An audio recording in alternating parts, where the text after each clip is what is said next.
Hello, BookTube, and welcome back. And welcome back to me as well. I have been horrendously, hideously busy in work for the past few weeks, but I've booked the rest of July off, and I've also booked half of August, late August off as well, because I need to recharge the batteries. I've had enough. So I was in Dublin a few weeks ago. Pretty much when I flew back to the UK, I was working out of the London office. And you know, when you just want to go home, you just had enough. When I came home, I was like, yes! And I missed the dog as well. And it's so expensive down there, especially for a pint. Come on now. So yeah, look at me whinging and complaining. So to get back in the swing of things, I'm gonna continue the bookshelf tour, and true to form, I cannot remember what I did last. I think I remember showing the Stalin ones. I do remember that, and I think I did the African dictator one as well. I think I could just be dreaming it. I don't know. So let's start with the very next book, and this is I might butcher the author's name here, but it's Siddhartha Mukherjee. This is The Gene and Intimate History. This is a fantastic work of popular science. It's about genetics, so it's going from Mendelian genetics to evolution, and it also discusses eugenics here, and it's delivered in a really welcoming way as well. He doesn't go full deep end on you straight away. It's really good, and it's also really personable, because the author, when he's telling you the history of genetics, he's also given the history of his own family, because his own family has a history of mental illness. So it's deeply personable, and you could just tell the guy he loves genetics, and it shines through in his book. So I don't necessarily think I'll recommend it for everyone, but if you've got a fleeting interest in genetics, pick up this book, because it is really good. Okay, that's number one. I usually do 10, don't I? Oh, well, the next one. In the same kind of sciencey way, but this is more personal biography of this woman. So this is The Immortal Life of Henrietta Lacks.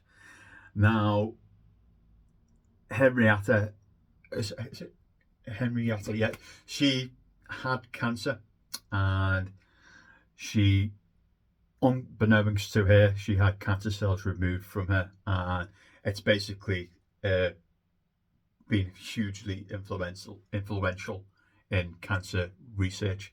But she didn't have a Scooby Doo that they took, hair cells to get loads of research behind it. So this is the story of her, and also discussing her family, and trying to find out more information about it. This is a really good, interesting biography of someone you wouldn't think. I fancy reading a biography of this woman, but it's fantastic. It is really good, and a bit sneaky of the researchers and scientists to just rob cells from someone and not tell them that they're gonna profit and do a lot of research from that as well. So it's an immensely readable book. It's a really good. It's not overly sciencey. It's more to do with Mrs. Lacks. Okay, so we've got a science theme going on here. This is Ed Yong. This is I Contain Multitudes, the microbes within us, and a grander view of life. So this is basically discussing that we have a compatible relationship with microbes. Discussing the microbes are within us at this point in time. Feeding off us. Releasing compounds that we need in our system. Basically, it's fantastic. Ed Yong also wrote a book I reviewed recently about. I can't remember the book titled, about how animals sense their environments. He's a really good talented author, popular science author, and this is probably his best work. It is a fantastic look of everything that's living within us, and we've got like a symbiotic relationship, I believe it's called, with them. It's immensely readable, not too long, popular science book. So at 3, this is the Owl Who Liked Sitting on Caesar. This is by Martin Winrow. So it's on the same line of wild animal lives with human. Basically, this owl, what's the owl's name? I can't remember. Mumble. It's about Mumble, who decides to live with this bloke in London and in his flat. And it's talking about the relationship that he had with Mumble, how Mumble treated guests when they used to come round. It wasn't great. I got a sort of a problem with books like these about. I guess this is not the worst offender of all H is for Here, because he does treat it like it's a wild animal, and he does let it do its own thing. Whereas in books like H is for Hawk, it's more, you're mine and you're not escaping. So this is, it is funny. It is comical all the way through, chronicling his life with Mumble, and by the end of it, he just couldn't live without an owl in a London flat. It is good reading. That's 4. Oh, this one needs no introduction. This is On the Origin of Species by Charles Darwin.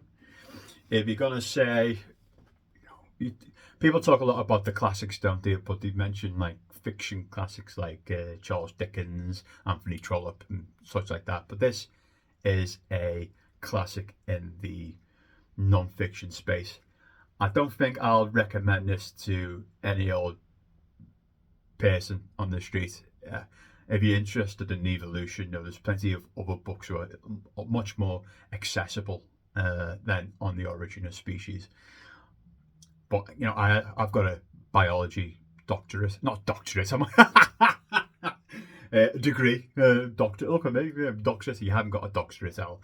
You've got a degree. I've got a biology degree, so I'm immensely interested in this. I mean, I've got a lot of books on biology as well, and to read the OG, it needed to be done, and that's On the Origin of Species. I believe I've talked about this next book. I recommended it. This is Steve Buscemi. This is The Rise and Fall of the Dinosaurs. So it's a dinosaur book. Pick it up and read it. It's a great little work. It is. It's interesting. It's one of my favourite parts.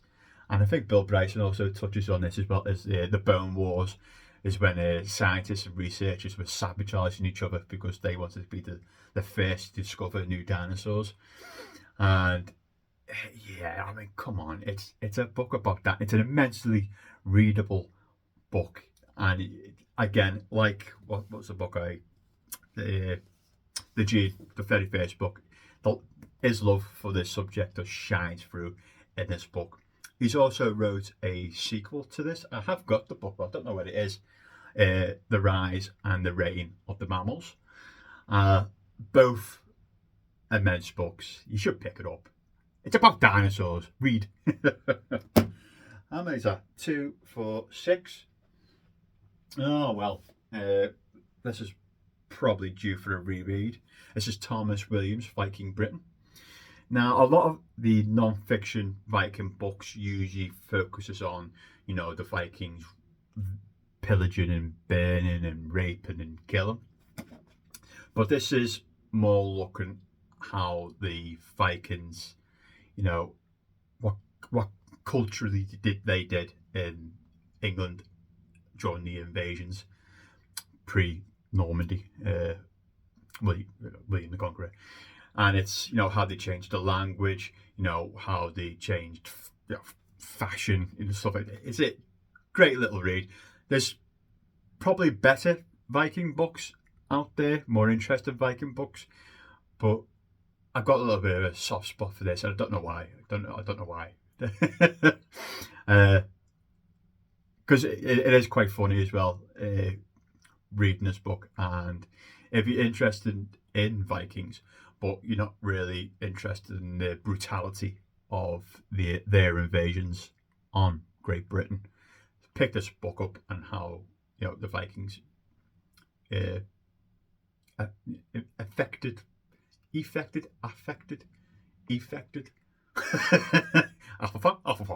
uh, British lives, and how it also talks about how it eventually formed the kingdom of England as well. Immensely readable book. Whereas, I think I've talked about this one as well. This is the Romanovs. This is by Simon. Here we go. Sebak Monteforth. I hope I've said that. Probably butchered that as well. This is looking at the Romanovs, the Tsars of Russia. From, I can't remember, is it? But obviously, it ends at Tsar Nicholas II. But who? Because I'm brain farting. I can't remember. Michael I. So it's going from the 1672 to 1917. Did they get shot in 1917, or did he survive a couple more years later? I can't remember. But as you can see, it's a bit of a thick book. There's a lot of information to take in here.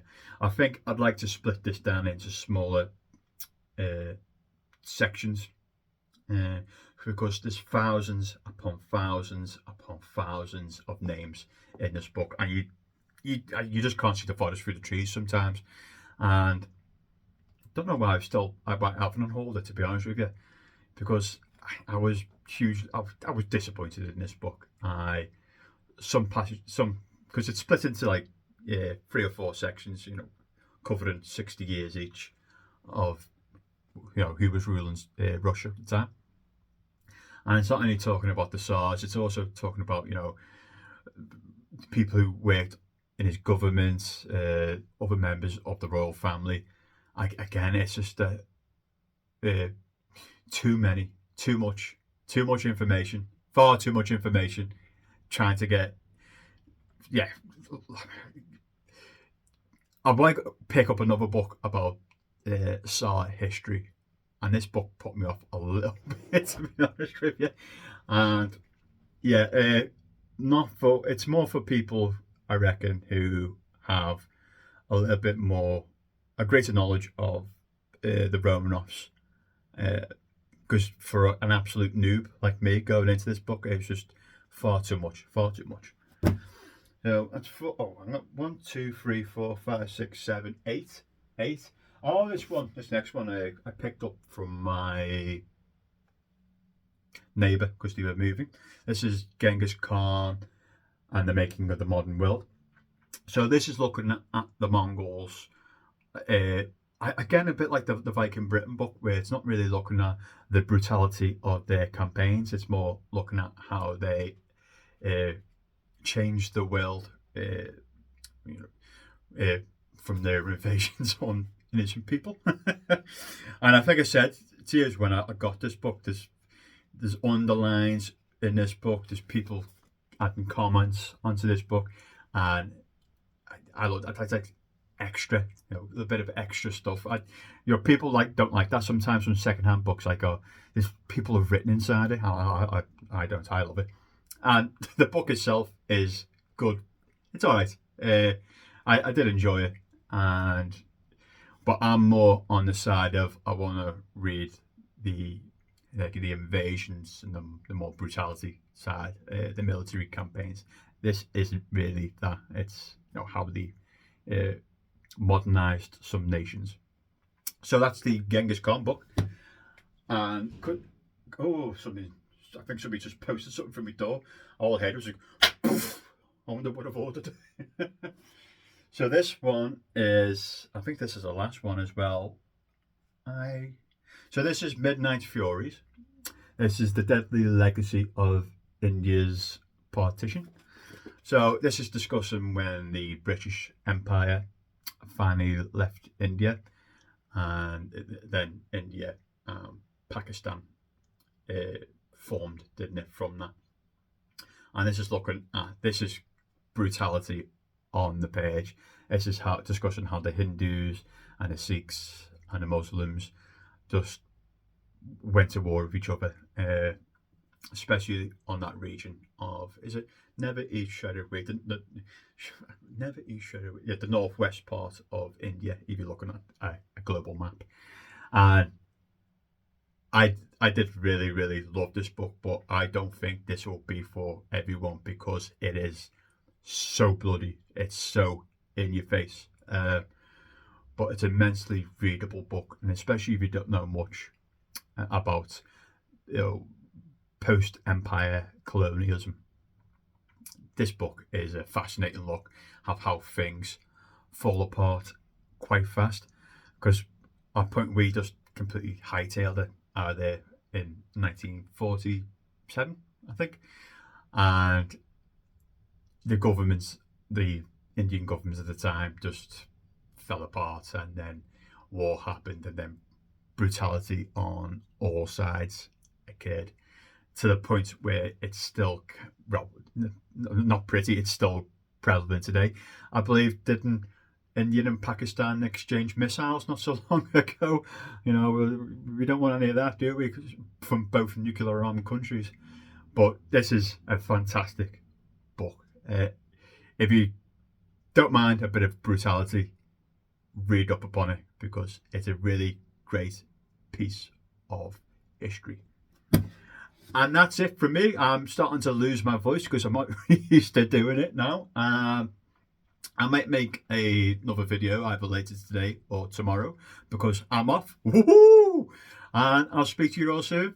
See you later, BookTube.